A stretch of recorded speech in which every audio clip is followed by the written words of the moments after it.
तीसरे दिन पर इंडिया की बॉलिंग देख करना एक थॉट आया दिमाग में और इसको नेगेटिवली लेने से पहले समझने की कोशिश करना कि जसप्रीत बुमराह के बिना ये बॉलिंग अटैक ज्यादा लीथल था, ज्यादा काम आया। ऐसा क्यों हुआ? अब कहीं ना कहीं हम सब ये बात जानते हैं कि जसप्रीत बुमराह पे हम लोग ओवरली डिपेंड करते हैं, उन पे ओवर रिलायंस है। और ये बात हम लोग जितनी बड़ी बना देते हैं कि यार जसप्रीत बुमराह नहीं खेल रहे, पता नहीं हमारी टीम की बॉलिंग का क्या होगा, जितना हुआ हम क्रिएट कर देते हैं। और हम क्या, हमारे एक्सपर्ट्स हों जो कॉम बॉक्स में बैठे हैं या जो बाद में प्रेजेंटेशन ले रहे होते हैं। मुझे याद है कि सुनील गावस्कर सर और चितेश्वर पुजारा कॉम बॉक्स में बैठे थे और उन्होंने सामने संजना गणेशन जो है जसप्रीत बुमराह की वाइफ, उनसे कहा कि हमारी रिक्वेस्ट है, आप ही मना सकती हो जसप्रीत बुमराह को कि सारे टेस्ट मैच खेल लो, प्लीज खेल लो, हमारी टीम को बचा लो, 1 ऑल करवा दो। तो कहीं ना कहीं ये बातें सबके आगे खुलती है ना, हमारी टीम में भी ये बातें चलती होंगी। और प्रॉब्लम ये नहीं है कि जसप्रीत बुमराह के ना होने से हमारी परफॉर्मेंस बेटर हुई है, बट ऐसा क्यों हुआ है?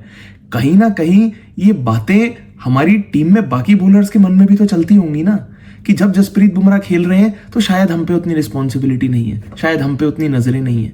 पर अब जब जसप्रीत बुमराह नहीं थे तो कहीं ना कहीं मोहम्मद सिराज हो, जिनको ये बॉलिंग अटैक लीड करना था, या आकाशदीप हो, जिनको इस सीरीज में एक मौका मिला और कोई बड़ी बात नहीं है, वो उनका आखिरी मौका भी हो सकता था। ये बात वो ये गेम खेलने से पहले जानते होंगे कि पिछले गेम में जसप्रीत बुमराह नहीं थे तो जसप्रीत बुमराह खेल रहे थे तो मैं बाहर बैठा था, इस बार वो नहीं है तो मुझे खिला लिया, कल को वो वापस आएंगे तो मुझे वापस बाहर बैठा देंगे।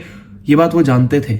और ये सिनेरियो ना कहीं ऐसा है कि हम जानते हैं कि जब हम घर में अकेले होते हैं तो हम पे एक अलग रिस्पॉन्सिबिलिटी होती है, हमें अपना खुद का ख्याल रखना पड़ता है, हमें घर को बचाना पड़ता है।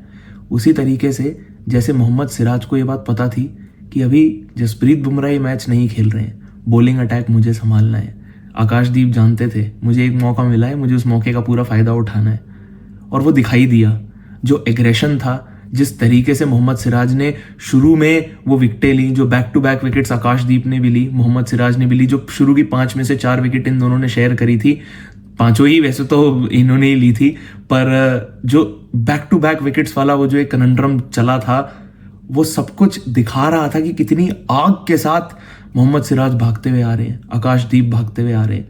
जो मोमेंटम पूरा इंग्लैंड के पास था जब हैरी ब्रूक, जेमी स्मिथ खेल रहे थे, वो तोड़ा आकाशदीप ने। और वो जिस बॉल से तोड़ा, उस बॉल का इंतजार था, आकाशदीप को भी होगा, हम सबको भी था।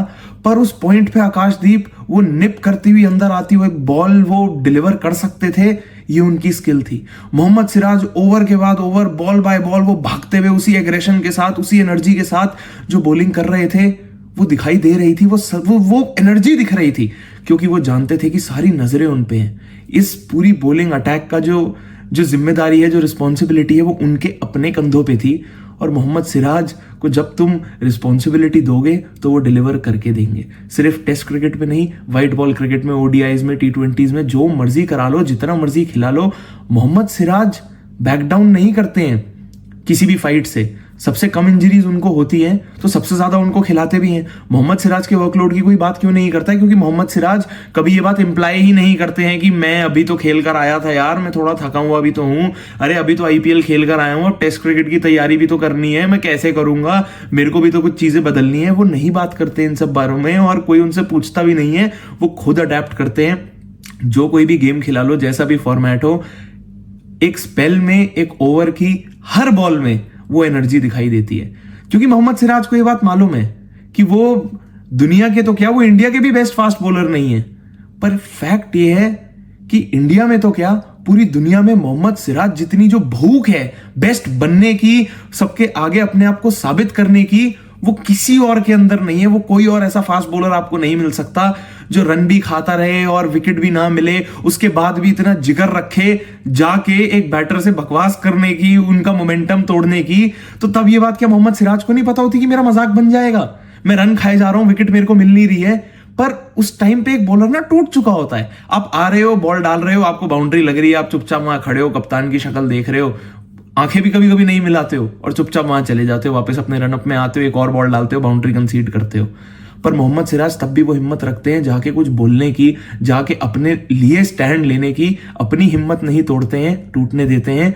क्योंकि सामने वाले बैटर का मोमेंटम तोड़ना होता है अपने देश के लिए, अपनी टीम के लिए, बस वो गेम जीतने के लिए, बस वो एक ब्रेक थ्रू के लिए। क्योंकि इस गेम में वो एक ब्रेक थ्रू कितनी जरूरी होती है तो हम जानते हैं। जेमी स्मिथ आउट हुए, उसके बाद हल्की फुल्की जो बैटिंग हुई, पर मोहम्मद सिराज और आकाशदीप की ये जो कलेक्टिव 10 विकेट है, जहां सिराज की 6 विकेट है, आकाशदीप की 4 विकेट हैं, उसकी बदौलत ही दोनों टीम्स के बैटिंग करने के बाद हम 180 रन की लीड अफोर्ड कर पाए। जरूर वो मुकाम पे हम पहुंचे इसलिए थे शुभमन गिल के 270 रन, रविंद्र जडेजा का साथ, यशस्वी जायसवाल की शुरुआत, सब कुछ उनकी वजह से हुआ, पर वो अपना काम कर गए थे। और अब बारी हमारे बॉलर्स की थी, जहां पूरी जिम्मेदारी मोहम्मद सिराज के कंधों पे थी।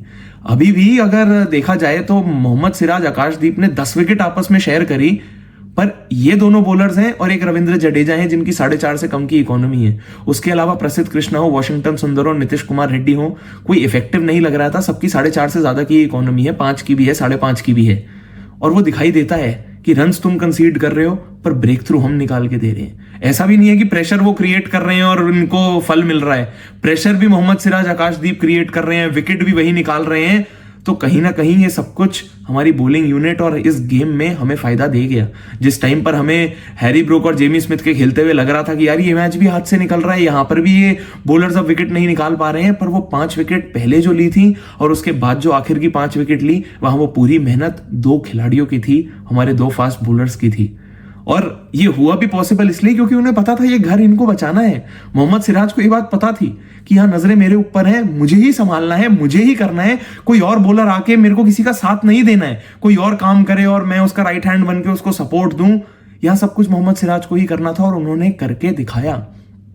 अब हम जिस पोजीशन पे खड़े हैं, जो 244 रन की लीड अभी हमारे पास है, यहां डिपेंड ये करता है कि जो बचे हुए 2 दिन है, इसमें कल के पहले 2 सेशन में हम बैटिंग कैसे करते हैं, हमें हमारा माइंडसेट मालूम पड़ जाएगा। यहां आप 400 रन, 450 रन आखिरी दिन पे छोड़ोगे, हम जीत जाएंगे, हम जीत जाएंगे। जीत जाएंगे इसलिए कह रहा हूं क्योंकि इंग्लैंड को अगर आप एक दिन और अगले आखिरी चौथे दिन का एक सेशन आखिरी का थोड़ा सा पार्ट दे दो, 5वें दिन पे बैटिंग करने को दे दो, तो इंग्लैंड चेस के लिए जाएगी। ड्रॉ के लिए खेलेगी कैसे? ये पिच वो है ही नहीं कि तुम ड्रॉ के लिए खेलना शुरू कर दो। तुम खेलोगे ही, अगर तुम खड़े हो तो तुम रन बना दोगे, जैसा लीड्स में हिसाब था। अगर तुम पिच पे बैटिंग कर रहे हो तो तुम क्रिस वोक्स हो या तुम जो रूट हो, फर्क नहीं पड़ता है। तुम नीचे कार्ड्स हो या टंग हो, अगर तुम बैटिंग कर रहे हो, पिच पे खड़े हो, तो रन अपने आप बन जाएंगे क्योंकि बॉल तो बैट पे आ रहा है। 3 दिन खत्म हो गए, पिच पे टर्न तो है ही नहीं। हल्का बहुत रविंद्र जडेजा को मिल रहा था, बॉल अंदर आ रही थी जब वॉशिंगटन सुंदर बॉलिंग कर रहे थे, पर पिच पे टर्न नहीं है जो सिग्निफिकेंट टर्न आपको विकेट निकाल के देता है। तो रन बन रहे हैं, पिच पे बाउंस नहीं है। एक बाउंस अच्छा मिला था मोहम्मद सिराज को बेन स्टोक्स के अगेंस्ट, बट उसके अलावा कोई आपको बाउंसर ऐसी इफेक्टिव होती नहीं दिखी। प्रसिद्ध कृष्णा ने ट्राई किया ना वो प्लान बनाने का, तब जेमी स्मिथ ने बता दिया कि तू डाल, एक और डाल, एक और डाल, तू डालता रहे और बॉल फिर बाउंड्री के बाहर से मंगाता रहे। तो बाउंसर की भी कोई इफेक्टिवनेस तो है नहीं यहाँ पे। तो अगर आप पिच पे खड़े हो, आप रन बना दोगे। अब जो केएल राहुल, करुण नायर बैटिंग कर रहे हैं, यहां से इसके बाद जो भी हमारे बैटर्स खेलने आए, वो शुभमन गिल हो, ऋषभ पंत तो एक ही तरीके से खेलेंगे, वो तो एक ही रिजल्ट के लिए जाते हैं। पर यहां हमारी टीम का माइंडसेट बहुत मैटर करता है कि 244 के बाद हम 450 रन, 500 रन की ये जो लीड है, जो टारगेट अगले 250 रन हम बनाना चाहेंगे, वो कैसे बनाना चाहेंगे, कितनी जल्दी बनाना चाहेंगे और इंग्लैंड के लिए कितना टारगेट देना चाहेंगे। बॉल हमारे कोर्ट में है, गेम हमारे पास है जीतने के लिए, क्योंकि इंग्लैंड को बैकफुट पे डाल दिया। 180 रन की लीड अगर हमने छोड़ दी और हमारे पास है तो ये गेम हमारा है बस। अब अगर हमारे बैटर्स कितनी तेजी से और कितने रन बनाएंगे और उसके बाद एक बार फिर ये सब कुछ मोहम्मद सिराज के लीड करते हुए इस बॉलिंग अटैक पे आ जाएगा। पहली इनिंग में तो हमारे बॉलर्स ने परफॉर्म कर दिया, बट एक्चुअली ये जरूर मैटर करेगा कि अब ये दूसरी इनिंग में वो किस तरीके से अप्रोच करेंगे, कैसे रन बनाएंगे और कैसे विकेट लेंगे और इस गेम को हमें जिताएंगे। वीडियो अगर पसंद आई हो तो लाइक जरूर करना। नीचे कमेंट करके आप बताना कि ये जसप्रीत बुमराह की जो एनालॉजी की बात करी, उनके होने ना होने से टीम के माइंडसेट में और बाकी बॉलर्स के दिमाग में क्या क्या चलता होगा, आपके क्या ओपिनियंस है उस बात पे। चैनल अगर अब तक सब्सक्राइब नहीं किया है तो सब्सक्राइब कर दो। मैं तो ऐसे ही हर रोज और हर गेम के बाद और हर टेस्ट मैच के हर दिन के बाद आपके लिए वीडियोस लेकर आता ही रहूंगा, क्योंकि अभी तो बहुत क्रिकेट और बहुत बातें बाकी हैं।